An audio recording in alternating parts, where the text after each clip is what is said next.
मैं बेटी गोद लेना चाहती हूँ। 40-42 साल की घरेलू स्त्री थी सुधा। भरा पूरा परिवार था। धन धान्य की कोई कमी नहीं थी। सुधा भी खुश ही थी अपने घर संसार में, लेकिन कभी कभी अचानक बेचैन हो उठती। इसका कारण वह खुद भी नहीं जानती थी। पति उससे हमेशा पूछते कि उसे क्या परेशानी है, पर वो इस बात का कोई उत्तर न दे पाती। तीनों ही बच्चे बड़े हो गए थे। सबसे बड़ा बेटा इंजीनियरिंग के तीसरे वर्ष में था, मंझला बेटा पहले वर्ष में और छोटा बेटा 10वीं में था। तीनों ही किशोरावस्था में थे। अब उनके रुचि के विषय अपने पिता के विचारों से ज़्यादा मेल खाते थे।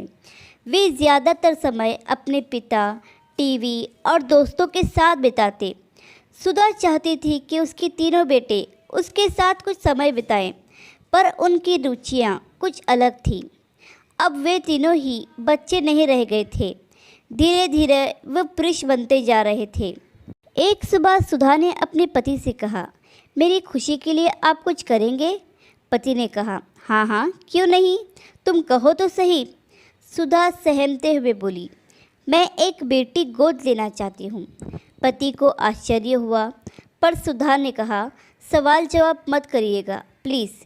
तीनों बच्चों के सामने भी यही प्रस्ताव रखा गया। किसी ने कोई आपत्ति तो नहीं की, पर सबके मन में सवाल था, क्यों?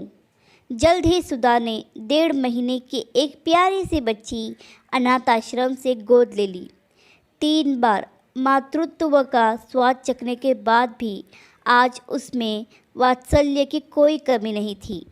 बच्चे के आने की खुशी में सुधा और उसके पति ने एक समारोह का आयोजन किया। सब मेहमानों को संबोधित करते हुए सुधा बोली, मैं आज अपने परिवार और पूरे समाज को क्यों का जवाब देना चाहती हूँ।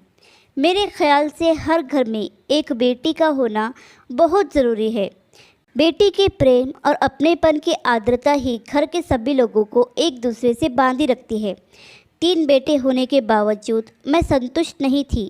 मैं समय की परछाई इनमें से किसी में भी नहीं ढूंढ पाती थी। बेटी शक्ति है, सृजन का स्रोत है। मुझे दुख ही नहीं, पीड़ा भी होती है जब मैं देखती हूँ कि किसी स्त्री ने अपने भ्रूण की हत्या बेटी होने के कारण कर दी। मैं समझती हूँ कि मेरे पति का वंश ज़रूर मेरे ये तीनों बेटे बढ़ाएंगे, पर मेरे मातृत्व का अंश तो एक बेटी ही आगे बढ़ा सकती है। बेटी मालिक का दिया हुआ सबसे प्यारा वरदान है। आशा करती हूँ कि आपको ये कहानी पसंद आई होगी। कहानी पसंद आई तो लाइक, सब्सक्राइब और शेयर करें, और इस कहानी पर आपकी क्या राय है हमें कमेंट करके ज़रूर बताएं।